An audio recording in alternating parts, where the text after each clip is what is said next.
Bonjour et bienvenue à toutes et à tous pour cette nouvelle édition du 30 minutes. Parmi les titres, aujourd'hui le point sur la situation post-confinement à l'agence Pôle emploi de Sarreguemines et le point sur 2 chantiers, la rénovation du réseau d'eau potable entre Petit-Réderchin et la Fromule et la rénovation d'une parcelle de l'A31. C'est à découvrir dans un instant. Nous accueillons aujourd'hui sur ce plateau une star de la télévision, je nomme Pascal Elmer. Bonjour. Bonjour Margot. Comment ça va ? Très très bien, et vous ? Ben ça va. Alors quand je dis star de la télé, je pèse à peine mes mots, parce qu'il faut dire que vous êtes en tout cas un habitué du petit écran, tout à fait. Puisque en fait on vous a vu dans l'émission par exemple Les Amours, Mon plus beau Noël, Un dîner presque parfait, on peut en citer plein, mais on ne va pas tous les citer évidemment. Vous venez aujourd'hui dans notre émission pour parler de votre dernière participation au jeu À prendre ou à laisser. Tout à fait. On va en parler dans un instant. Cette grande aventure. C'est j'imagine une grande aventure, vous êtes venu nous en parler, Tout à fait. Je pense qu'on aura plein d'anecdotes croustillantes. Avec plaisir. On vous retrouve dans un instant, merci d'être avec nous, c'est un plaisir pour nous. C'est moi qui vous remercie pour l'invitation. Les achats en ligne ont augmenté depuis la mi-mars, on aurait pourtant pu s'attendre à ce que le nombre de colis baisse, mais c'est tout le contraire. Uranie, salut, tu es sur la plateforme de courrier de Wouswiller qui est confrontée à un nombre inhabituel de colis en cette période. Oui, exactement. Salut Margot. Alors là, c'est un peu plus plat à midi, mais il faut savoir que ce matin, c'était l'effervescence. Derrière moi, tu peux voir des bacs. Ils étaient remplis de colis à ras-bord. Alors pour donner un ordre d'idée, en ce moment, en tout cas ces derniers mois, le flux des colis est semblable à celui de Noël. Donc ce n'est pas rien. On vous donnera quelques chiffres dans un reportage tout à l'heure. Alors il a fallu s'adapter. Ça aussi, on l'évoque dans le reportage parce que c'est une autre manière de travailler. On a d'ailleurs eu la chef d'équipe qui a répondu à nos questions et une des factrices. Et le directeur de l'établissement également a voulu donner son point de vue sur les derniers mois qui ont été particuliers.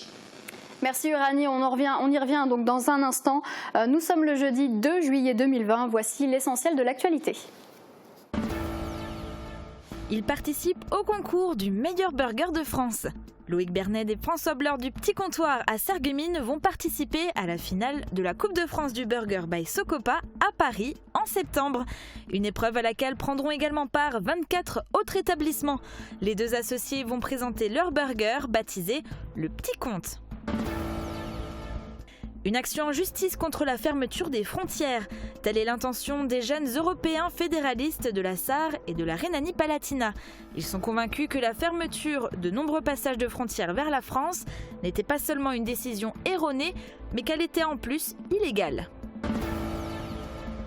Le Moulin des Juilaires a rouvert, lieu emblématique de la commune de Volminster. Le site accueille à nouveau du public. L'occasion de découvrir ou de redécouvrir du mardi au dimanche le moulin à grains, la scierie ou encore le rucher. Jurassic Park dans la forêt de Zétain. Gilles Weiskircher, botaniste et mycologue de la localité, a découvert un fossile remarquablement bien conservé de cératite de grande dimension. 25 cm de diamètre pour un poids de 3,400 kg. Les cératites étaient des mollusques marins à coquilles qui peuplaient les mers il y a environ 240 millions d'années au Trias. Aujourd'hui, Sandrine a mouillé le maillot pour vous annoncer les prévisions météo, une manière plutôt efficace de prendre la température. Protégez et mettez en lumière votre maison avec toutes les nuances de crépi proposées par Modèle Habitat. La météo vous est présentée par le Crédit Mutuel. Une banque qui appartient à ses clients, ça change tout.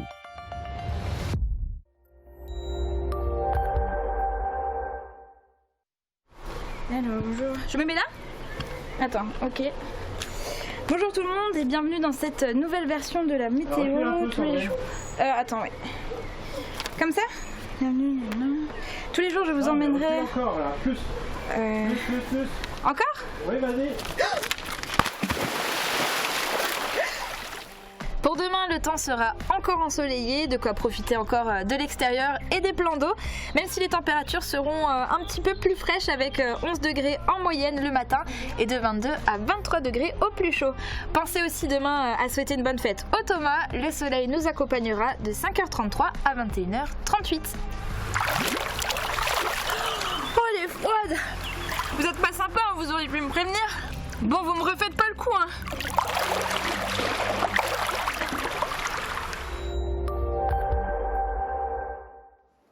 Merci d'avoir suivi la météo avec le Crédit Mutuel. Une banque qui appartient à ses clients, ça change tout. Bon, l'avantage, c'est que ça rafraîchit, hein, Sandrine, mais ce n'est quand même pas sympa de la part de Julien de t'avoir poussé dans la piscine volontairement, et je le sais, c'était volontaire. Dans l'actualité, à Wouswiller, la plateforme de courrier de Wouswiller, l'activité est comme à Noël, hein, l'esprit des fêtes et la météo en moins. En effet, les flux de colis sont très importants depuis le confinement, du jamais vu sur ce site. Regardez. 1000 colis de plus par jour par rapport à la même période l'année dernière. Cette plateforme courrier n'avait jamais connu de situation similaire depuis sa création en 2009. Il faut savoir que nous, on appelle ça des pics périodes et que cette pic période, on ne la connaît qu'en période de Noël, c'est-à-dire 3 semaines dans l'année. Là, ça fait 3 mois. 3 mois qu'on est à 2500 colis jour en moyenne. C'est une moyenne en sachant qu'on est arrivé jusqu'à 5000. Soit 2000 colis de plus qu'en pic période en 2019. Avec des volumes très importants de marchandises et la circulation du virus, il fallait repenser l'espace de travail. Le chantier colis a été agrandi de 25% pour éviter au personnel de se croiser. Idem pour les facteurs et les livreurs sur le terrain. Le mot d'ordre, s'adapter au jour le jour après plusieurs mois inédits. C'était une période difficile psychologiquement et physiquement. Physiquement parce que les colis étaient de plus en plus lourds, encombrants. C'est vrai que des fois on était un petit peu dans les oublis, hein, mais les gens sont quand même contents de nous voir et ça fait du bien. Les habitants étaient chez eux, certes, pour réceptionner les colis plus facilement, mais le moral pouvait en prendre un coup à l'annonce d'une disparition d'un client, par exemple. Marilyn a eu la chance de revoir toutes les personnes qu'elle livre habituellement et s'est sentie essentielle grâce à son métier. On se sent utile parce que les gens nous attendaient et puis avec ce petit mot réconfortant, donc ça faisait du bien. Je veux les féliciter tout d'abord parce qu'on a eu un très faible absentéisme, donc pas beaucoup d'arrêts de travail. Ils ont été là tous les jours en sachant que quand il y a eu confinement, on avait l'impression que tout s'arrêtait. Ah ben, nos agents, ils étaient là, ils étaient sur la route avec le sourire. En effet, depuis la mi-mars, la Poste n'a pas cessé son activité. Même les entreprises pouvaient venir chercher leurs colis sous forme de drive. De quoi garder un semblant de proximité avec le public et participer au bon fonctionnement de la société. Et voyons comment la Poste a vécu cette période. Peut-on s'attendre à un flux de colis similaire dans les prochains mois? Réponse avec le directeur de l'établissement au micro d'Uranie Tozic. Je suis maintenant avec le directeur de l'établissement. Bonjour. Bonjour. Alors j'aimerais savoir, ce confinement, vous l'avez vécu comment à la Poste? Alors, on ne l'a pas vraiment vécu comme un confinement. On a continué à travailler tout le temps. Alors, on a un peu réduit au début notre durée hebdomadaire en passant à 4 jours, mais on est rapidement repassé au travail normal. On l'a juste vécu un peu le matin au début en venant sur la route, on était un peu seul au monde. Mais voilà, pour l'instant, on a continué à travailler tout le temps et tout s'est bien passé. On l'a vu, les volumes sont très conséquents. Est-ce que vous pensez que ça va être des chiffres qui resteront dans le temps ? J'espère pour la Poste, mais j'en ai absolument aucune idée. Ce qui est sûr, c'est que le mode de consommation des Français a changé et à nous adapter. Alors, on a la chance d'avoir des agents et des organisations qui sont facilement adaptables, qui sont engagés et volontaires, donc on a su réagir très rapidement et on le sera encore s'il faut. On a parlé aussi ensemble d'un nouveau service, Expédition boîte aux lettres. J'aimerais que vous expliquiez ce que c'est et est-ce que celui-ci a pris de l'ampleur? Alors, rapidement, oui, en fait, le client peut s'inscrire sur le site de la poste.fr, créer son compte et peut procéder à un envoi, à une impression de bordereau pour son colis, qui met dans la boîte aux lettres et le facteur vient le récupérer. Donc effectivement, en temps normal, on avait entre 15 et 20 expéditions par jour. Aujourd'hui, on a eu un pic à 150. Donc c'est une prestation qui fonctionne bien. Il n'y a pas de contact entre les clients et nos facteurs. Donc c'est un service qui normalement devrait se tendre à évoluer. Et puis sachez que ce service, ça va aussi dans l'autre sens. Vous pouvez faire un retour de marchandises en utilisant le même procédé. En tout cas, avec toutes les informations qu'on a pu vous donner, une chose est sûre, les habitudes de consommation ont véritablement changé. Merci beaucoup Uranie. Télétravail pour tous, c'était la consigne pendant le confinement pour les 55 agents de l'agence Pôle emploi de Sarreguemines. Durant cette période, les axes et les méthodes de travail ont changé. La situation revient progressivement à la normale. Guillaume Dumonteil. À l'agence Pôle emploi de Sarreguemines, avant le confinement, une dizaine d'agents travaillaient déjà à domicile. À partir du 17 mars, cela a été la règle pour tous. Assez rapidement, l'ensemble des 55 agents a été fourni en ordinateur portable pour assurer leur mission de service public Pôle emploi, tant auprès des entreprises qu'auprès des demandeurs. Pendant la période de confinement, c'était peut-être un peu moins évident concernant les offres d'emploi, mais on a accentué sur les techniques de recherche, sur les CV, on a retravaillé les lettres de motivation, on a regardé ce qui était potentiellement mis en place sur toutes les formations à distance, où l'offre de service s'est complètement développée pendant cette période-là. Avant le confinement, le Pôle emploi de Sarreguemines comptabilisait près de 300 offres. Un nombre en forte baisse au plus fort de la crise sanitaire. Il n'y avait par exemple aucune offre d'enregistrée durant cette période pour travailler dans les secteurs de l'industrie ou du bâtiment. A l'inverse, la grande distribution et le secteur de la santé étaient en quête de salariés pour faire face à la crise sanitaire. Aujourd'hui, on revient à une situation habituelle. Depuis la fin du confinement, nous avons senti une reprise des offres d'emploi. Nous sommes aujourd'hui à 210 offres, dont notamment l'industrie qui arrive en première position, suivie du commerce et du bâtiment. Plus de 200 offres d'emploi, mais plus de 7500 demandeurs d'emploi inscrits en avril à l'agence Pôle emploi de Sarreguemines. Inutile de dire que tous ne retrouveront pas immédiatement du travail. Mais il ne faut pas se laisser abattre. Une attitude positive permet de se sortir plus facilement d'une période difficile et il ne s'agit pas que de belles paroles. Les employeurs préfèrent rencontrer des demandeurs d'emploi souriants et dynamiques. En matière d'organisation, l'agence Pôle emploi de Sarreguemines revient progressivement à un fonctionnement habituel. Depuis le 18 mai, un accueil physique est possible sur rendez-vous dans les locaux. Depuis ce lundi, il est également possible de s'y rendre le matin sans rendez-vous, mais il est néanmoins préférable d'annoncer son arrivée pour diminuer le temps d'attente. Du côté des agents, un tiers est resté en télétravail, les autres sont sur site. On travaille par rotation, donc les personnes sur site et en télétravail ne sont pas toujours les mêmes. Cela permet en fait justement aux conseillers de proposer des rendez-vous aux personnes qu'ils accompagnent, aux entreprises qu'ils accompagnent dans les recrutements ou pour les questions d'anonymisation. Avant le confinement, l'agence Pôle emploi avait su créer une bonne dynamique de travail en groupe avec les entreprises et les demandeurs d'emploi. Compte tenu des restrictions concernant le nombre de personnes admises dans un même endroit, il va falloir trouver de nouvelles solutions. 2 ans que le projet était dans les cartons et les travaux ont enfin commencé. Le syndicat d'eau et d'assainissement de la Biquenalbe a lancé la rénovation d'une partie du réseau d'eau potable. Le point sur le chantier avec Thibaut Desmerlet.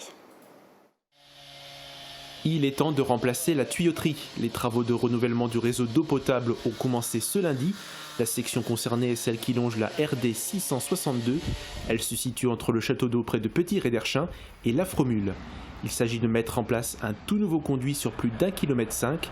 Le syndicat d'eau et d'assainissement de la Biquenalbe a dû faire face à plusieurs fuites. Elles faisaient perdre plus de 40 m3 d'eau par jour. Le vieux réseau est ancien et est devenu poreux. Il fallait absolument rénover.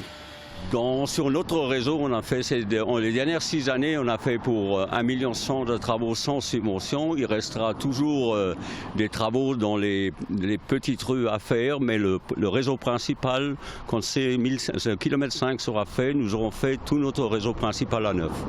Qui dit nouveau réseau dit nouveau tuyau. Adieu l'acier et la fonte, faites place au polyéthylène haute densité. Le réseau ne sera plus formé de plusieurs morceaux, mais d'un unique tuyau. Les différentes parties seront thermosoudées. Le syndicat finance lui-même le chantier qui s'élève à plus de 156 000 €. Aucune subvention ne leur a été accordée pour le moment. Il fallait donc du temps pour rassembler l'argent nécessaire. Du côté des habitants, ils ne sentiront aucune perturbation sur leur eau potable.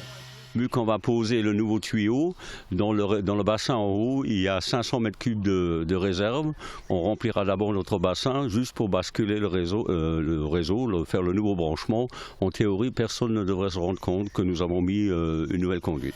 La première tranche des travaux a été lancée, elle concerne 750 mètres. C'est l'entreprise Maïva TP basée à Ambar qui s'occupe de la réalisation. Le chantier devrait durer jusqu'au 15 août. On l'espère entre 6 à 8 semaines à peu près. Voilà, on a une difficulté ici, c'est qu'on a de la roche. Les gens du secteur le savent bien, mais voilà, en espérant qu'on sera le moins impacté possible. Pour les automobilistes, la signalisation est déjà mise en place. La route passe de 3 à 2 voies pour toute la durée des travaux. Travaux toujours sur une partie de l'A31 au niveau de la traversée de Metz dans le sens Nancy-Luxembourg. 4 km 300 de chaussées vont être refaits à neuf. Une partie de l'autoroute est coupée à la circulation chaque soir jusqu'au 10 juillet. Jean-François Ambroise a pu suivre les préparatifs et les travaux par la Direst. Nid de poules, fissures, chaussées faïencées comme sur cette image. Sur certaines portions, l'autoroute A31 fait grise mine. Une chaussée usée qui préoccupe grandement la Direst. À vrai dire, cela fait 3 ans que les agents s'y intéressent. Le passage d'un véhicule instrumenté et la réalisation de carottage ont permis de donner une note à la traversée de Metz. 12 sur 20. La réfection est à prévoir. Nous sommes quelques jours avant le début des travaux. Dans les bureaux de la Direst à Pouilly, tout est planifié, consigné dans ce dossier d'exploitation. Donc ce dossier comporte toutes les étapes de chantier. Nous avons défini ce que nous ferons chaque nuit. 14 000 tonnes d'enrobés seront appliquées sur 4 km 300 de chaussée du stade Saint-Symphorien à la sortie Lamax. Mais là aussi tout est bien défini, les 2 voies, voire les 3 par moment, ne seront pas refaites de la même manière car l'usure n'est pas homogène. L'eau et le trafic des poids lourds sont les 2 facteurs qui détériorent le revêtement. On voit bien que la chaussée la plus à gauche, sur laquelle ne circulent quasiment que des voitures légères, elle est peu usée. Et donc on va la refaire que à moins 7 cm, tandis que la chaussée la plus à droite, sur laquelle circule beaucoup plus de poids lourds, par endroits elle a bien résisté et on va pouvoir la réutiliser en grande partie, tandis que sur d'autres il va falloir creuser jusqu'à moins 18 cm pour refaire y compris sa structure. Jeudi 25 juin, 19h30, à l'échangeur de Feilly, les agents de la Direst mettent en place la déviation comme chaque soir de la semaine depuis le 22 juin. La 31 est à présent coupée. La nuit numéro 4 démarre, la couche de roulement est déjà rabotée sur 7 cm. Plus loin, les 2 raboteuses sont à l'œuvre. Là on est à la première journée de renforcement voilante, donc de purge, où on met une épaisseur supplémentaire d'enrobé, de manière à renforcer précisément donc la voilante et les voies d'insertion, c'est-à-dire là où les poids lourds circulent le plus souvent. Sur cette portion, l'autoroute est rabotée de 11 cm supplémentaires. Un trou comblé dans la foulée avec cette finisseuse. Le balai des camions et des machines est incessant. Cette nuit, particulièrement, le temps est compté. C'est parmi les nuits les plus compliquées, les plus sensibles, parce qu'on ne peut pas laisser une chaussée avec une voie de gauche et une voie de droite qui ont une différence de 11 cm. Ça serait beaucoup trop dangereux. Donc là, il est impératif cette nuit qu'à la fin, quand on rouvrira à la circulation, on ait comblé le trou et qu'on ait remis la grappe bitume. Chaque soir, près de 65 personnes composent cet orchestre et jouent la partition jusqu'à 5h du matin. À 6h précise, la chaussée est rendue à la circulation. Les travaux vont se poursuivre jusqu'au 10 juillet. Coût du projet 2 130 000 €. Dès l'année prochaine, ces mêmes travaux seront réalisés, cette fois-ci dans le sens inverse, en direction de Nancy. Fin du JT, mais ne partez pas maintenant, le meilleur reste à venir. Dans un court instant, retrouvez Pascal Elmer, notre icône locale de la télévision. Il va nous raconter plein d'anecdotes croustillantes. À tout de suite. La communauté des communes Place Aigné à Beach offre de nombreux services pour faciliter le quotidien de ses habitants.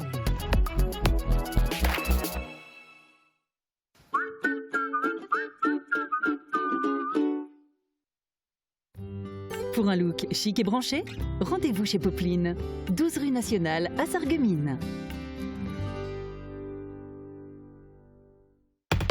Le bien-être du corps s'exprime à la Villa Arola. Des expertes vous accueillent dans l'Institut de beauté ou le cabinet d'esthétique. Profitez d'un moment unique en solo ou en duo. Offrez un moment bien-être à vos proches grâce à nos chèques cadeaux. Bécher STP, le spécialiste de la protection solaire. Store personnalisable et pergola bioclimatique. Faites confiance à notre expertise et nos produits fabriqués sur mesure. Oubliez les contraintes d'installation, nous nous occupons de la pose. Et c'est la nouveauté. Protégez-vous contre les coronavirus avec la bâche Agivir. Modulable et adaptable à tous les environnements, elle élimine naturellement le virus sans désinfection. Bécher, le savoir-faire de père en fils depuis 1933. Vous connaissez cette situation? Dans le doute, n'hésitez pas. Faites dépister votre audition. À la passion de l'audition, bénéficiez de l'accompagnement et de l'expertise de nos conseillers.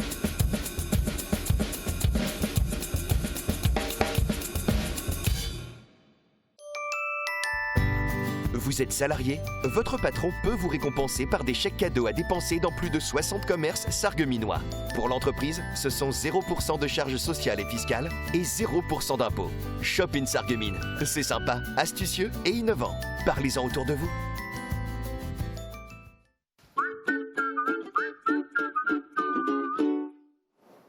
Pascal Elmer, pour vous, les caméras, on peut dire que c'est un jeu d'enfant hein, sur notre plateau.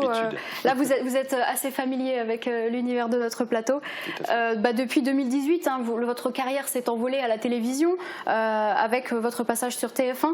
Dans l'émission Mon plus beau Noël. Voilà, donc en 2 ans, vous avez participé à une dizaine d'émissions, c'est énorme. J'ai eu cette chance. D'ailleurs, vous êtes passé chez nous, hein, dans l'émission Sucré-Salé. Avec, voilà. C'était un énorme moment. Voilà, j'ai eu beaucoup de plaisir à le faire et j'espère qu'il y en aura d'autres. Mais ça a été, voilà, et toute l'équipe, vous êtes formidable et déjà merci pour l'invitation. Il n'y a pas de quoi. Donc vous avez 41 ans, vous êtes originaire de Carlin. J'ai 41 ans, j'ai 20 ans dans la tête. 20 ans dans la tête, ça se voit à l'écran. Vous êtes père de 2 enfants, marié, si je ne me trompe pas. Comment vient l'idée un jour de faire de la télévision? Alors l'idée de faire de la télévision, je ne l'ai pas eue. Moi, il faut savoir que je suis un jeune des foyers, en famille d'accueil. Je veux dire, et après, j'ai vraiment une soif de. Enfin, je dis toujours, moi, la vie m'a gâté, et aujourd'hui, la vie, j'en profite à plein pot, comme on dit.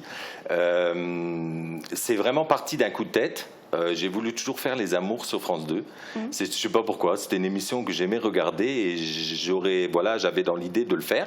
Sauf que mon épouse, c'était pas trop son trip. Et donc, du coup, on est parti. Dans son dos, on s'est inscrit, je me suis inscrit sans lui dire, et on est parti à Strasbourg où était le casting, et du coup, on a fait un peu de shopping, et après on s'est arrêté pour boire un café dans un restaurant, et c'est là qu'elle a vu l'affiche, elle m'a dit c'est quoi ça, et on a fait le casting, et c'est là tout a démarré, mais bon, c'était vraiment on a fait quand même 3 fois les Amours, donc effectivement, on nous a aimés dans le programme, une belle production, je tiens à le dire aussi, et donc du coup, après, mais sans plus vouloir faire d'autres émissions. Et un jour, j'ai un ami qui a la Maison Illuminée que tout le monde connaît à Carlin. Et donc, j'ai eu une approche en me disant, si tu veux pas faire ce programme, Mon plus beau Noël. Et j'ai dit effectivement oui, parce que c'était pour lui rendre service aussi, pour que sa maison soit plus que dans les locaux, on va dire, hein, dans les journaux locaux, dans les voilà. Et être sur TF1, sa maison, c'était quand même, il a énormément d'années d'expérience, de travail aussi. Donc voilà, on est parti dans cette aventure sans savoir que l'arrière allait être phénoménal, quoi. Et vous, entre-temps, vous êtes devenu un petit peu accro. Vous aviez envie d'en faire plus à chaque fois. J'ai aimé découvrir, parce que comme je dis toujours, moi je suis un peu comme un gosse, je veux dire, on rencontre de belles personnes, on rencontre, on a aussi le soutien d'énormément de gens en Lorraine, les gens apprécient, après on ne peut pas plaire à tout le monde, je peux le concevoir, après ça reste que de la télé. Naturellement. Mais j'ai eu énormément un engouement terrible des Mosellans. D'ailleurs, je tiens à les remercier. Je réponds énormément aux messages, je suis toujours bienveillant et ils le sont aussi. Donc ça, c'est quand même un point d'honneur que je mets. Et après, effectivement, Mon plus beau Noël a allé crescendo, quoi. Donc après, j'ai fait le Dîner presque parfait, j'ai enchaîné derrière et plusieurs télés, voilà. C'est un métier à plein temps? Non, c'est pas un métier, c'est une passion. Je me suis pris vraiment une passion pour ça. On rencontre, en étant jeune, quand j'ai fait C'est mon choix, je veux dire, rencontrer Evelyne Thomas, c'était quelqu'un que je regardais tout le temps, comme beaucoup de gens, et d'être avec elle à côté, enfin moi, je le vois à l'écran et je le sais, mais je veux dire, quand je suis devant eux, je suis comme un gosse, quoi. Je me dis, t'es avec eux, quoi. Mais je le réalise pas. Et je veux dire, voilà, je vis, je me pose pas de questions, j'y vais, je vis mon moment, et c'est toujours des moments très agréables, quoi. Il y a une certaine fascination aussi de pouvoir rencontrer les gens qui sont derrière l'écran. C'est ça, et c'est accessible. C'est et je suis aussi le biais entre les gens qui aiment les programmes et les productions. Et je veux dire, j'ai eu cette chance de faire que des productions, franchement adorables. Je les remercie d'ailleurs tous, et je veux dire, c'est magnifique, quoi. Vous en êtes arrivé à un tel point de célébrité, si je puis dire, qu'aujourd'hui on vient carrément vous chercher, on vous appelle en disant ça nous intéresse pour notre émission. Le problème, c'est que la célébrité, pour moi, je veux pas entendre parler de la célébrité. Je veux dire, je continue à avoir une vie comme tout le monde. Après, je sais qu'effectivement l'engouement est tel que effectivement les gens vous reconnaissent, prendre des photos, mais je veux dire, c'est adorable, je veux dire, voilà, mais on a toujours cette incompréhension, parce que pour nous, on est candidat, on vit ce rêve d'être en plateau, mais sans pour autant dire on est une célébrité, une star. Non, moi je veux dire, je continue à rester humble. Il faut rester humble, il faut rester soi-même. Il ne faut pas jouer un jeu. C'est pour ça que beaucoup de gens me disent ouais à la télé, voilà on dirait vraiment le vrai Lorrain. Mais parce que j'aime notre région, j'aime cette passion la Lorraine. Donc voilà, et pourquoi je changerais? Je veux pas changer pour les caméras, je veux rester moi-même. En parlant de jouer un jeu justement, est-ce que c'est vous, totalement vous à 100%, ou est-ce que parfois vous jouez un peu un personnage, voilà, à vous mettre dans la peau Après, je répondrai facilement en disant que les émissions ne sont pas truquées. Après, c'est sûr que mon plus beau Noël, on aime, les gens aiment regarder, voilà, les gens, tous ces gens qui regardent aujourd'hui la télé-réalité aiment un peu le punch, voilà. Mais moi, il me faut pas grand-chose pour m'éclater. Donc, comme je dis toujours, même là actuellement avec Cyril, je veux dire, je vis le moment comme si j'étais dans mon salon, comme Cyril, je le connaissais depuis des années, les autres candidats aussi. Je veux dire, voilà. Et nous, les caméras, on les oublie. On est vraiment dans le trip, on s'éclate, et c'est ça qui ressent du programme. Et je veux dire, après nous, il n'y a pas de célébrité, d'avoir le melon, non. Aujourd'hui, on reste. Après, c'est vrai que c'est difficile pour moi, Lorrain, d'aller vivre sur Paris, parce qu'il faut être sur Paris comme ça en direct. Mais je veux dire, mais c'est un kiff total. L'émission en elle-même est adorable. Et Cyril, c'est un monument. Mais c'est quelqu'un aussi, et ça, je tiens à le préciser, beaucoup de gens croient que c'est juste pour la télé.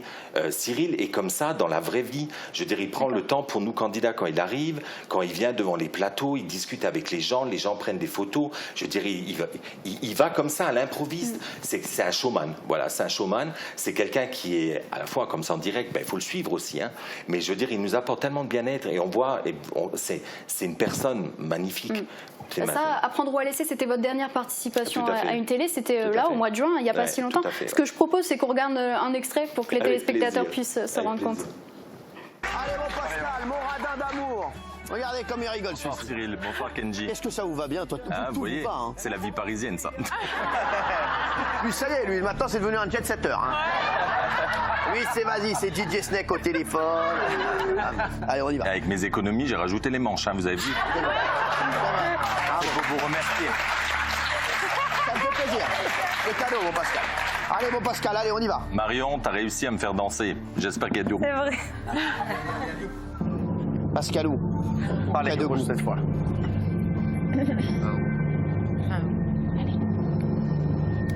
Wow. C'est très bon. C'est très bon. C'est très bon. Surnom, Pascal, vous avez bien rigolé. J'avais rigolé, je suis ému aussi.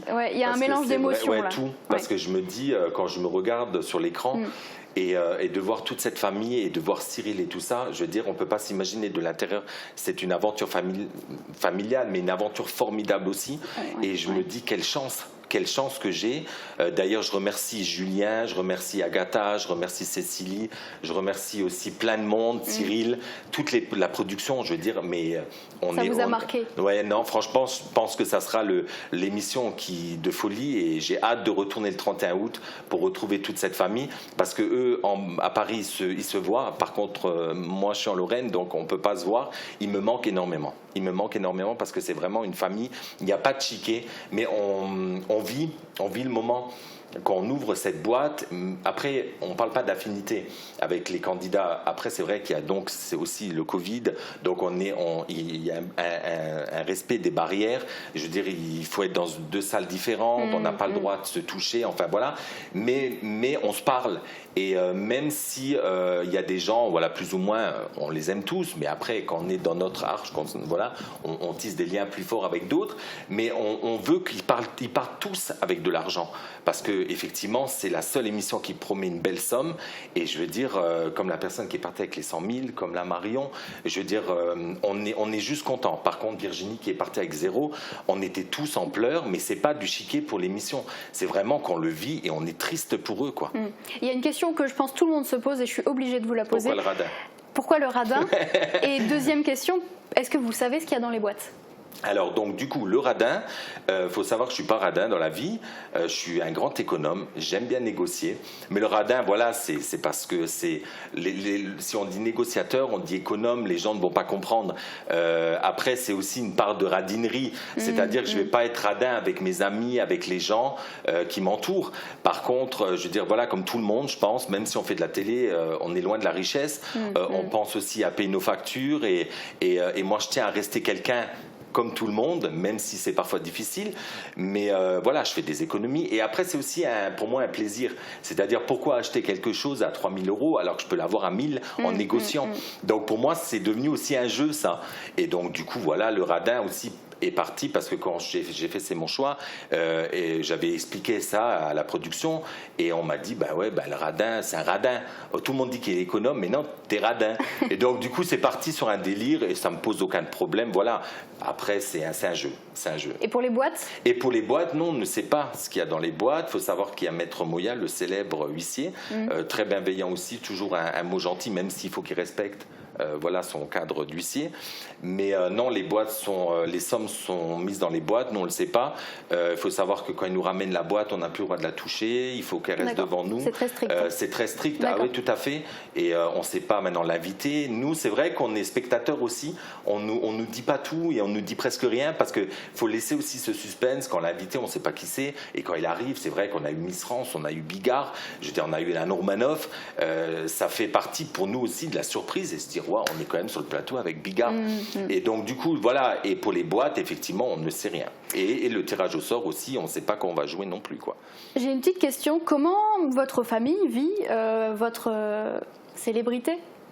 Alors après, c'est partagé. Il y en a qui sont super contents parce qu'ils savent on sait toujours d'où on vient. Je veux dire, moi, comme j'ai dit avant, des foyers en famille d'accueil. Je n'étais pas prédestiné à faire de la télé aujourd'hui. Ça étonne même des gens qui m'ont connu il y a quelques années et qui me disent mais qu'est-ce que tu fais aujourd'hui à la télé? Enfin voilà. Mais non, ils sont contents pour moi parce qu'ils savent que je kiffe de ouf et je vis un grand rêve. La meilleure participation à une émission, pour vous, ce sera quoi? Votre meilleur souvenir de télé? Alors, avant les boîtes, ça aurait été donc Mon plus beau Noël, parce que c'est la télé qui m'a emmené. Sur TF1 en voilà, plus. Tout à fait. Mais aujourd'hui, humainement parlant, le jeu en lui-même, la folie qu'on vit, le direct, Cyril. Comme je dis toujours, j'avais dans la vie 3 rêves. J'avais un rêve, c'était Pékin Express, un rêve, c'était Cyril, et un rêve, c'était les boîtes. Et j'ai pu concrétiser mon rêve en une seule fois avec Cyril et les boîtes. Donc du coup, aujourd'hui, d'avoir cette chance, c'est juste magnifique, quoi.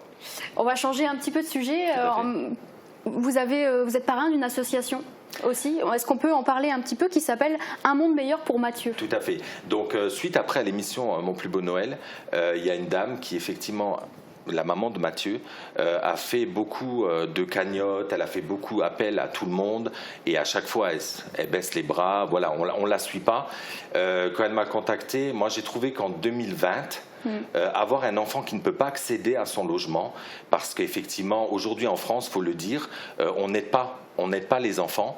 Je veux dire, c'est quand même horrible de pouvoir avoir un enfant qui ne peut pas accéder à sa salle de bain, qui ne peut pas accéder à sa chambre. Et je veux dire, elle fait appel à beaucoup de solidarité, mais à chaque fois, elle se prend des bâtons dans les roues.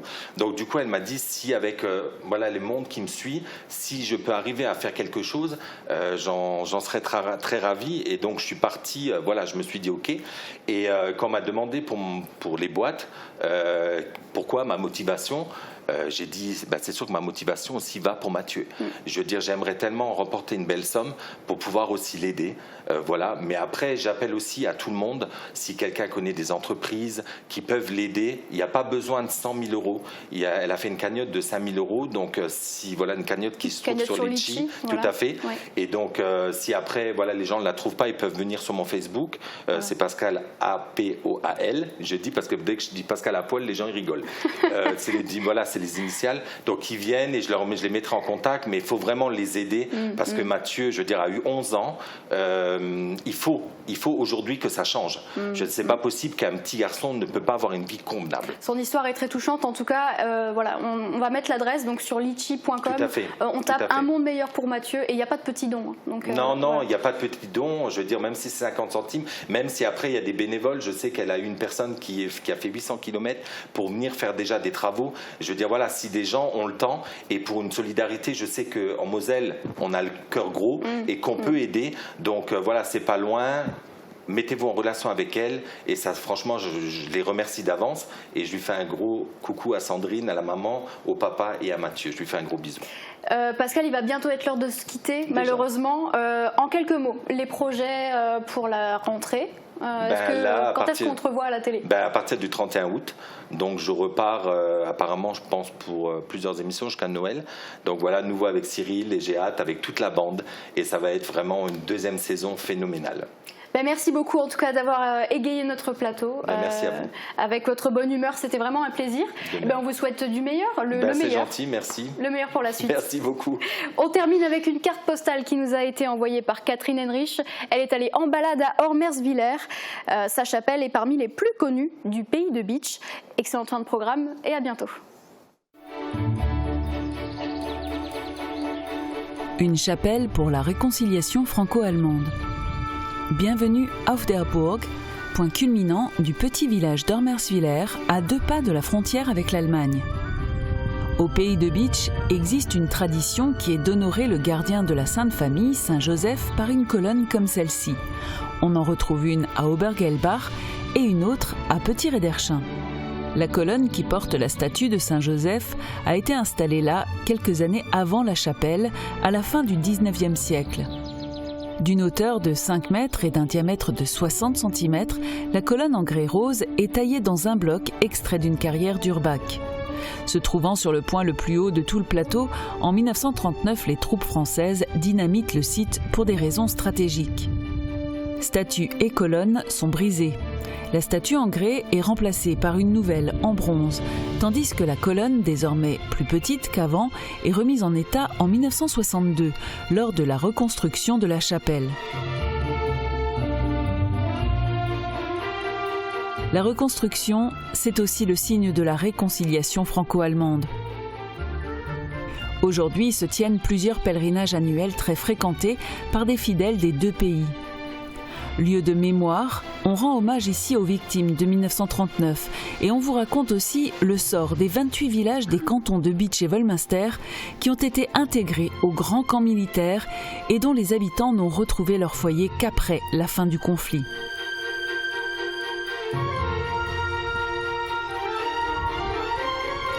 La chapelle Saint-Joseph est sur l'un des itinéraires d'excellence du pays de Bitche.